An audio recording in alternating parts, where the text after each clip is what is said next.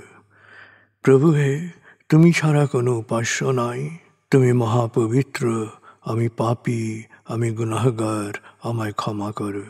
প্রভু হে, তুমি ছাড়া কোনো উপাস্য নাই, তুমি মহাপবিত্র, আমি পাপী, আমি গুনাহগার, আমায় ক্ষমা করো। প্রভু হে, তুমি ছাড়া কোনো উপাস্য নাই, তুমি মহাপবিত্র, আমি পাপী, আমি গুনাহগার, আমায় ক্ষমা করো। প্রভু হে, তুমি ছাড়া কোনো উপাস্য নাই, তুমি মহাপবিত্র, আমি পাপী, আমি গুনাহগার, আমায় ক্ষমা করো। প্রভু হে, তুমি ছাড়া কোনো উপাস্য নাই, তুমি মহাপবিত্র, আমি পাপী, আমি গুনাহগার, আমায় ক্ষমা করো। প্রভু হে, তুমি ছাড়া কোনো উপাস্য নাই, তুমি মহাপবিত্র, আমি পাপী, আমি গুনাহগার, আমায় ক্ষমা করো। প্রভু হে, তুমি ছাড়া কোনো উপাস্য নাই, তুমি মহাপবিত্র, আমি পাপী, আমি গুনাহগার, আমায় ক্ষমা করো। প্রভু হে, তুমি ছাড়া কোনো উপাস্য নাই, তুমি মহাপবিত্র, আমি পাপী, আমি গুনাহগার, আমায় ক্ষমা করো। প্রভু হে, তুমি ছাড়া কোনো উপাস্য নাই, তুমি মহাপবিত্র, আমি পাপী, আমি গুনাহগার, আমায় ক্ষমা করো। প্রভু হে, তুমি ছাড়া কোনো উপাস্য নাই, তুমি মহাপবিত্র, আমি পাপী, আমি গুনাহগার, আমায় ক্ষমা করো। প্রভু হে, তুমি ছাড়া কোনো উপাস্য নাই, তুমি মহাপবিত্র, আমি পাপী, আমি গুনাহগার, আমায় ক্ষমা করো।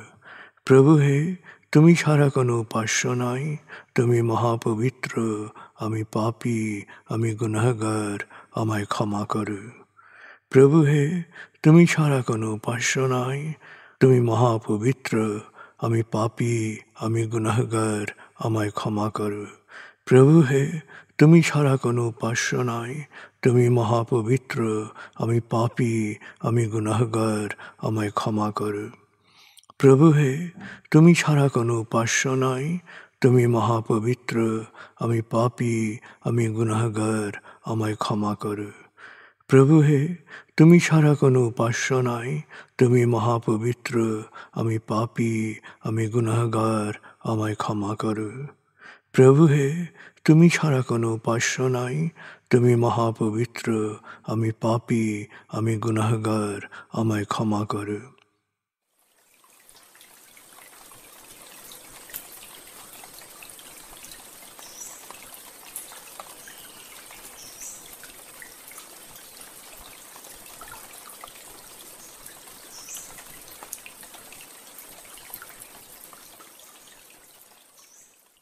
এবার আমরা সূরা তাকবীর এর মর্মবাণীর অংশ বিশেষে ডুবে যাব। তারপর ডুবে যাব আজকের জন্য নির্ধারিত সূরার তেলাওয়াত ও মর্মবাণীতে। 81 সূরা তাকবীর। দয়াময় মেহেরবান আল্লাহর নামে। যখন সূর্য অন্ধকারে ঢেকে যাবে, যখন তারকারাজি নিজেদের আলো হারাবে, যখন পর্বতমালা মরীচিকার ন্যায় উধাও হবে, যখন পূর্ণ গর্ভবতী উটনী পরিত্যক্ত হবে, যখন সকল বন্য পশুকে একত্র করা হবে, যখন সমুদ্রের জলরাশি স্ফীত হবে, যখন দেহে আবার আত্মা সংযুক্ত হবে, যখন জীবন্ত কবর দেয়া শিশুকন্যাকে জিজ্ঞেস করা হবে কি অপরাধে তাকে হত্যা করা হয়েছিল, যখন প্রত্যেকের আমলনামা দেখানো হবে, যখন আকাশের আবরণ সরানো হবে, যখন জাহান্নামের আগুন গনগনে লাল করা হবে, যখন জান্নাতকে দৃশ্যমান করা হবে, সেদিন প্রত্যেকেই জানতে পারবে কি পরিণতির জন্যে সে নিজেকে প্রস্তুত করেছে, বুঝতে পারবে কি করা উচিত ছিল আর কি করা উচিত হয়নি। সাক্ষী আবর্তনশীল নক্ষত্র, কক্ষপথে দৃশ্যমান গ্রহসমূহ যা এক সময় অদৃশ্য হয়, সাক্ষী রাতের অবসান মুহূর্ত এবং প্রভাতের আগমনকাল। নিশ্চয়ই এই কোরআন আরশের সার্বভৌম অধিপতির নিকট উচ্চ মর্যাদা সম্পন্ন সম্মানিত রসুলের মুখ নিঃসৃত, যার কথা অবশ্যই বিশ্বাসযোগ্য ও মানা উচিত।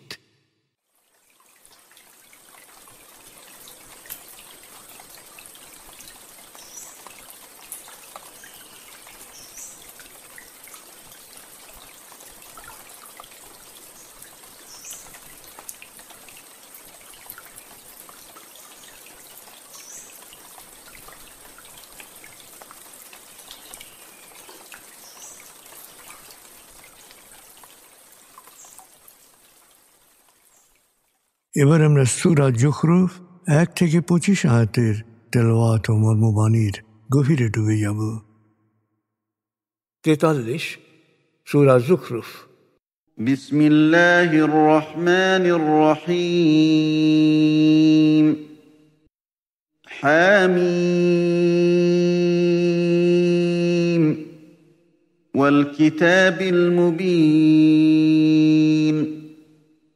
إنا جعلناه قرآنا عربيا لعلكم تعقلون وإنه في أم الكتاب لدينا لعلي حكيم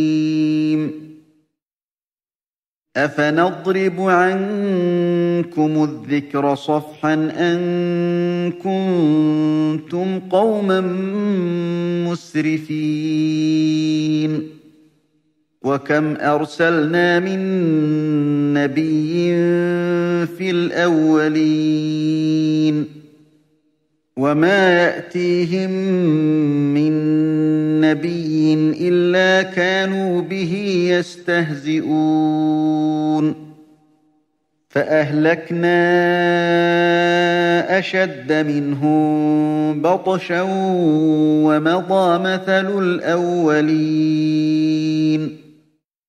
ولئن سألتهم من خلق السماوات والأرض ليقولن خلقهن العزيز العليم الذي جعل لكم الأرض مهدا وجعل لكم فيها سبلا لعلكم تهتدون والذي نزل من السماء ماء بقدر فأنشرنا به بلدة ميتا كذلك تخرجون والذي خلق الأزواج كلها وجعل لكم من الفلك والأنعام ما تركبون لتستووا على ظهوره ثم تذكروا نعمة ربكم إذا استويتم عليه وتقولوا سبحان الذي سخر لنا هذا وما كنا له مقرنين وإنا إلى ربنا لمنقلبون وجعلوا له من عباده جزءا إن الإنسان لكفور مبين أم اتخذ مما يخلق بنات وأصفاكم بالبنين وإذا بشر أحدهم بما ضرب للرحمن مثلا ظل وجهه مسودا وهو كظيم أومن ينشأ في الحلية وهو في الخصام غير مبين وجعلوا الملائكة الذين هم عباد الرحمن إناثا أشهدوا خلقهم ستكتب شهادتهم ويسألون وقالوا لو شاء الرحمن ما عبدناهم ما لهم بذلك من علم إن هم إلا يخرصون أم آتيناهم كتابا من قبله فهم به مستمسكون بل قالوا إنا وجدنا آباءنا على أمة وإنا على آثارهم مهتدون وكذلك ما أرسلنا من قبلك في قرية من نذير إلا قال مترفوها إنا وجدنا آباءنا على أمة وإنا على آثارهم مقتدون قال أولو جئتكم بأهدى مما وجدتم عليه آباءكم قالوا إنا بما أرسلتم به كافرون فانتقمنا منهم فانظر كيف كان عاقبة المكذبين দয়াময় মেহেরবান আল্লাহর নামে। হামিম। সাক্ষী ধ্রুব সত্য প্রকাশক এই কিতাব। আমি কোরআন নাজিল করেছি আরবি ভাষায়, যাতে তোমরা বিচার বুদ্ধি প্রয়োগ করে যথার্থ জ্ঞান লাভ করতে পারো। নিশ্চয়ই মহাপ্রজ্ঞাময় কোরআন রয়েছে আমার কাছে, সকল কিতাবের উৎস সুরক্ষিত ফলকে, লৌহে মাহফুজে। হে সীমালঙ্ঘনকারী সম্প্রদায়, তোমরা ক্রমাগত সীমালঙ্ঘন করে আত্মবিনাশে লিপ্ত বলে কি এই উপদেশবাণী পুরোপুরি প্রত্যাহার করে নেব? হায়, অতীতে তোমাদের পূর্ববর্তীদের কাছে আমি বহু নবী পাঠিয়েছি। ওদের কাছে যখনই কোনো নবী এসেছে, ওরা তাকে নিয়ে হাসি তামাশা করেছে। পরিণামে আমি ওদের বিনাশ করেছি, যদিও ওরা এদের চেয়ে শক্তিতে প্রবল ছিল। ফলে এই জনপদগুলো পরিণত হয়েছে বিস্তৃত অতীতে। হে নবী, তুমি যদি ওদের জিজ্ঞেস করো কে মহাকাশ ও পৃথিবী সৃষ্টি করেছে, ওদের অধিকাংশ অবশ্যই বলবে মহাপরাক্রমশালী সর্বজ্ঞ আল্লাহ এসব সৃষ্টি করেছেন। তিনি জমিনকে বানিয়েছেন তোমাদের আশ্রয়স্থল, সেখানে জীবিকা সংগ্রহের পথ করে দিয়েছেন, যাতে করে তোমরা কল্যাণের পথে চলতে পারো।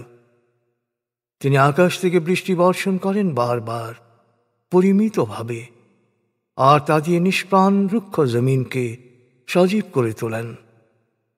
এমনিভাবেই তোমাদেরকে একদিন পুনরুত্থিত করা হবে।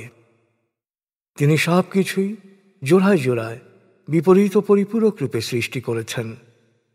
তিনি তোমাদের জন্য বানানোর ব্যবস্থা করেছেন নৌযান, আর সৃষ্টি করেছেন গৃহপালিত পশু, যাতে তোমরা ওদের পিঠে স্থির হয়ে বসে তোমাদের প্রতিপালকের অনুগ্রহ স্মরণ করে বলতে পারো, পবিত্র মহান তিনি, যিনি এদেরকে আমাদের নিয়ন্ত্রণাধীন করেছেন।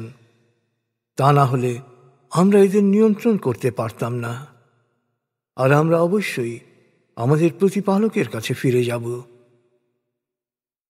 অধিকাংশ মানুষই সত্যকে স্বীকার করে, তা সত্ত্বেও ওরা আল্লাহর বান্দাদের মধ্য থেকে কাউকে কাউকে তার সন্তান হিসেবে গণ্য করেছে। হায়, ওরা কত অকৃতজ্ঞ! আল্লাহ কি তার সৃষ্টি থেকে নিজের জন্য কন্যা সন্তানদের বেছে নিয়েছেন, আর তোমাদের ধন্য করেছেন পুত্র সন্তানদের দিয়ে?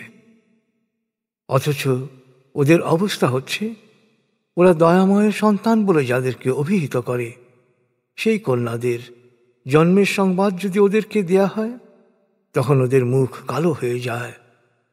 ওরা অসহনীয় চাপা ক্রোধে জর্জরিত হয়। কি, আমার কন্যা হয়েছে, যাকে লালন করতে হবে স্রেফ অলংকার হিসেবে? তারপর সে ডুবে যায় এক অন্তর্দ্বন্দ্বে, মেরে ফেলবে না লালন করবে। ওরা কি দয়াময়ের বান্দা ফেরেশতাদের নারী বলে গণ্য করে? ফেরেশতাদের সৃষ্টি কি ওরা প্রত্যক্ষ করেছিল? ওদের এসব মিথ্যা দাবি লিপিবদ্ধ করা হবে এবং মহাবিচার দিবসে ওদের এজন্যে জবাবদিহি করতে হবে। এরপরে ওরা বলে, দয়াময় ইচ্ছা না করলে আমরা এদের উপাসনা করতাম না। কিন্তু আল্লাহ এ ধরনের কোনো ইচ্ছা প্রকাশ করেছেন এমন কোনো সুনিশ্চিত তথ্য বা জ্ঞান ওদের নেই। এগুলো ওদের নিছক কল্পনা মাত্র। অথবা আমি কি ইতপূর্বে ওদেরকে ফেরেশতা পূজার সপক্ষে কোনো ওহী নাজিল করেছি, যা ওরা দৃঢ়ভাবে অনুসরণ করছে? বরং ওরা তো বলে, আমরা আমাদের বাপদাদাদের যা বিশ্বাস অনুসরণ করতে দেখেছি, আমরা তাই করছি। সব সময় এমনই হয়েছে। তোমার পূর্বে কোনো জনপদে যখনই আমি কোনো সতর্ককারী প্রেরণ করেছি, তখন ওদের প্রভাবশালীরা বলেছে, আমরা তো আমাদের বাপদাদাদের যে ধর্ম পালন করতে দেখেছি তাই অনুসরণ করছি। প্রত্যেক নবী ওদেরকে প্রশ্ন করেছে, আমি যদি তোমাদের বাপদাদাদের পন্থার চেয়েও কোনো উত্তম পথ দেখাই, তারপরও কি তোমরা বাপদাদাদের পদাঙ্ক অনুসরণ করবে? ওরা নবীদের একই জবাব দিয়েছে, তোমরা যে বাণী নিয়ে এসেছ, আমরা তা প্রত্যাখ্যান করছি। শেষ পর্যন্ত ওরা অবাধ্যতার শাস্তি পেয়েছে। দেখো, সত্য প্রত্যাখ্যানকারীদের পরিণতি কত মর্মান্তিক হয়।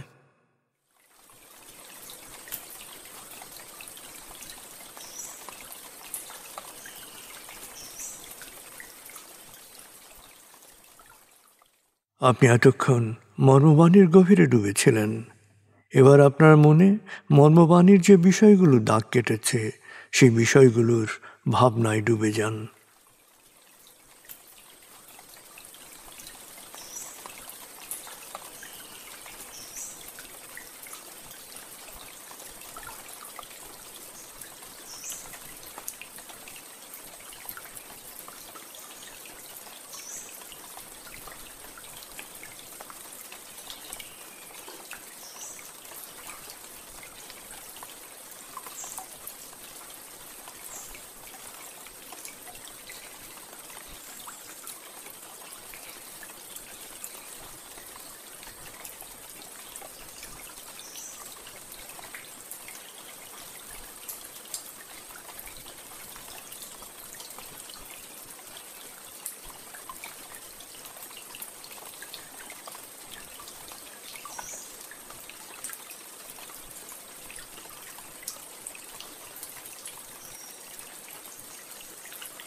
এবার আমরা জিকির ও দোয়ার গভীরে ডুবে যাব।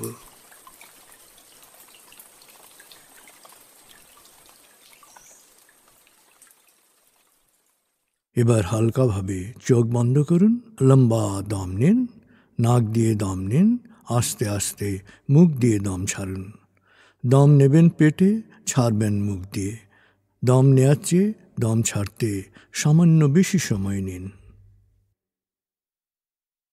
দম নিতে নিতে ভাবুন প্রকৃতি থেকে আফুরন্ত প্রাণশক্তি শরীরে প্রবেশ করছে, আর দম ছাড়তে ছাড়তে ভাবুন শরীরের সকল দূষিত পদার্থ বাতাসের সাথে বেরিয়ে যাচ্ছে। নাক দিয়ে দম নিতে নিতে ভাবুন প্রকৃতি থেকে আফুরন্ত প্রাণশক্তি শরীরে প্রবেশ করছে, আর মুখ দিয়ে দম ছাড়তে ছাড়তে ভাবুন শরীরের সকল দূষিত পদার্থ বাতাসের সাথে বেরিয়ে যাচ্ছে। দম নিতে নিতে ভাবুন প্রকৃতি থেকে আফুরন্ত প্রাণশক্তি শরীরে প্রবেশ করছে। দম ছাড়তে ছাড়তে ভাবুন শরীরের সকল দূষিত পদার্থ বাতাসের সাথে বেরিয়ে যাচ্ছে। দম নিতে নিতে ভাবুন প্রকৃতি থেকে আফুরন্ত প্রাণশক্তি শরীরে প্রবেশ করছে, আর দম ছাড়তে ছাড়তে ভাবুন শরীরের সকল দূষিত পদার্থ বাতাসের সাথে বেরিয়ে যাচ্ছে। দম নিতে নিতে ভাবুন প্রকৃতি থেকে আফুরন্ত প্রাণশক্তি শরীরে প্রবেশ করছে, আর দম ছাড়তে ছাড়তে ভাবুন শরীরের সকল দূষিত পদার্থ বাতাসের সাথে বেরিয়ে যাচ্ছে।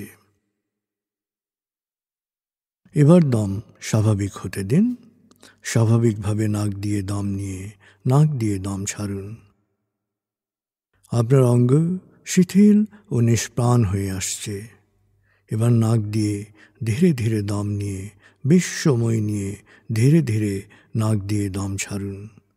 দম নেওয়ার চেয়ে ছাড়ায় সময় একটু বেশি নিন। ধীরে ধীরে দম নিন, ধীরে ধীরে দম ছাড়ুন। ধীরে ধীরে দম নিন, ধীরে ধীরে দম ছাড়ুন। ধীরে ধীরে দম নিন,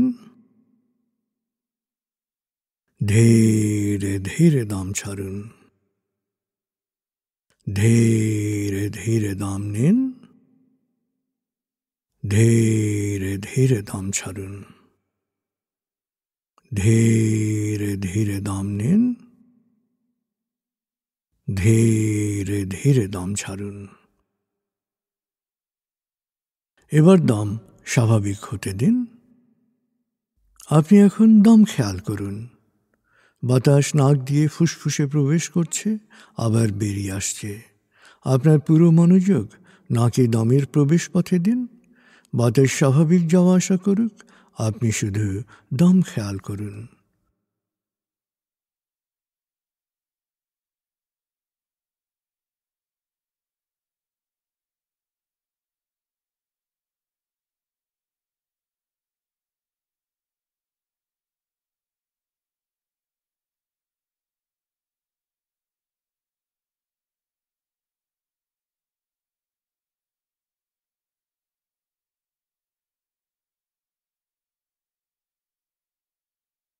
অনুভব করুন আপনার শরীর ভারী লাগতে শুরু করেছে। আরাম আরাম আরাম অনুভব করুন শীতলতা স্রোতের মতো, বরফ গলা পানির মতো আপনার মাথা থেকে শরীর বেয়ে নিচের দিকে নেমে যাচ্ছে।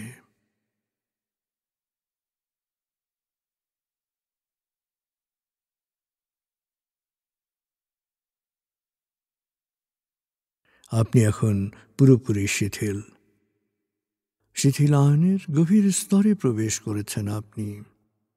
আপনার ব্রেন ওয়েভ বিটা স্তর থেকে নেমে গেছে আলফায়। মনের বাড়ির পথে আপনি এখন আলফা স্টেশনে এসে পৌঁছেছেন। এই স্টেশনে আপনার জন্য রয়েছে বিশেষ ওয়েটিং রুম। আলফা স্টেশন থেকে আপনি এখন মনের বাড়িতে যাচ্ছেন। আমি গণনা শুরু করছি। 19।